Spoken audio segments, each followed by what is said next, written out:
আসসালামু আলাইকুম। জনপদের খবরে আমন্ত্রণ জানাচ্ছি আমি মোহাম্মদ রাইহান। এখনকার এই সংবাদ আয়োজন একই সঙ্গে চ্যানেল আই এর ইউটিউব চ্যানেল এবং চ্যানেল আই এর ওটিটি প্ল্যাটফর্ম আই স্ক্রিনে লাইভ স্ট্রিম হচ্ছে। বিএনপির ভারপ্রাপ্ত চেয়ারম্যান তারেক রহমানের দেশে ফিরে আসতে সরকারের পক্ষ থেকে কোনো বাধা নেই বলে জানিয়েছেন স্বরাষ্ট্র উপদেষ্টা অবসরপ্রাপ্ত লেফটেন্যান্ট জেনারেল জাহাঙ্গীর আলম চৌধুরী। তিনি যে কোনো সময় দেশে ফিরতে পারেন বলেও জানান তিনি।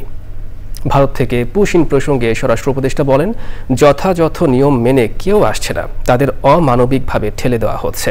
গাজীপুরের একটি হাইওয়ে থানা পরিদর্শন করে তিনি বলেন, বিষয়টি ঢাকায় ভারতের হাই কমিশনারকে জানানো হয়েছে। সালনা হাইওয়ে থানা, গাজীপুর ৬৩ ব্যাটালিয়ন বিজিবি অফিস ও কৃষি মন্ত্রণালয়ের শ্রীপুরের আঞ্চলিক কার্যালয় পরিদর্শন করেন তিনি।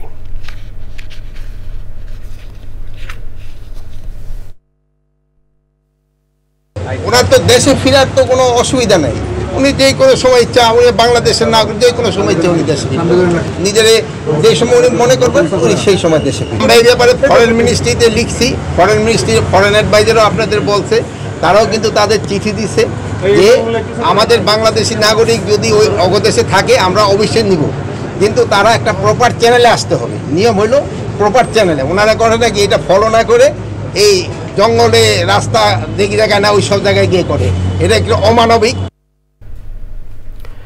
বিচারের নামে জামায়াত নেতাদের হত্যাকাণ্ডে জড়িতদের শাস্তির দাবি জানিয়ে জামায়াত নেতা এটিএম আজহারুল ইসলাম বলেছেন, এসব হত্যাকাণ্ডের সাথে জড়িতদের শাস্তি নিশ্চিত না হলে দেশে আইনের শাসন প্রতিষ্ঠা হবে না।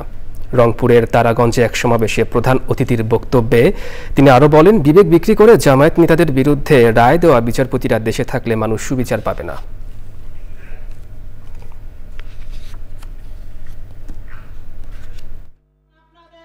আমার বিরুদ্ধে যারা অভিযোগ গঠন করেছেন তারা করতেই পারেন, কিন্তু বিচারপতি যারা হবেন তাদের তো বিবেক থাকা দরকার। ৩ কিলোমিটার দূর থেকে আমাকে নাকি দেখেছে, এই ৩ কিলোমিটার মাঝখানে আমার নাকি অনেক বাড়িঘরও ছিল। এটা কি সাধারণ, এটা কি সম্ভব? ৩ কিলোমিটার দূর থেকে সেই চোখ দিয়ে কি দেখা সম্ভব? যারা সাক্ষী দিয়েছেন তারা দিতে পারেন, মিথ্যা সাক্ষী দিতে পারেন, কিন্তু বিচারপতি বিবেক গেল কোথায়? এরা বিবেক বিক্রি করেছিল আরেক জায়গায়। এই বিবেকহীন বিচারপতি যতদিন বাংলাদেশে থাকবে ততদিন বাংলাদেশের লোকেরা সুবিচার পাবে না। বিশ্ব ফ্যাটি লিভার দিবস উপলক্ষে চট্টগ্রামে জনসচেতনতা সৃষ্টির লক্ষ্যে ওয়াকাথনের আয়োজন করেছে লিভার কেয়ার সোসাইটি।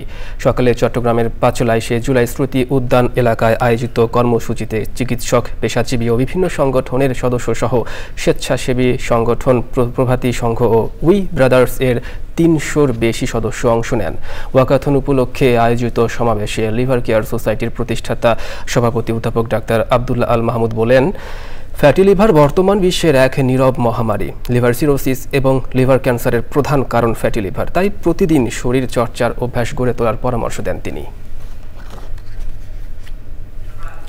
সবুজের সমারোহে শরীয়তপুরে গড়ে উঠেছে বিনোদন পার্ক মডার্ন ফ্যান্টাসি কিংডম।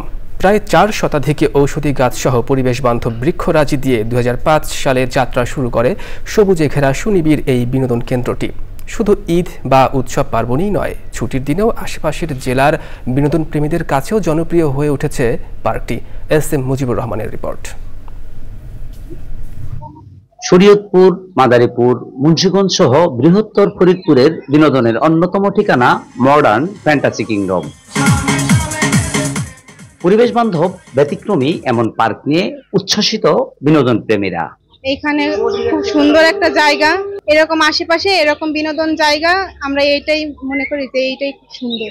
এই জায়গা আসলে এত ভালো লাগে আর বের হতে ইচ্ছা করে না, সারাদিন ঘুরতে ইচ্ছা করে।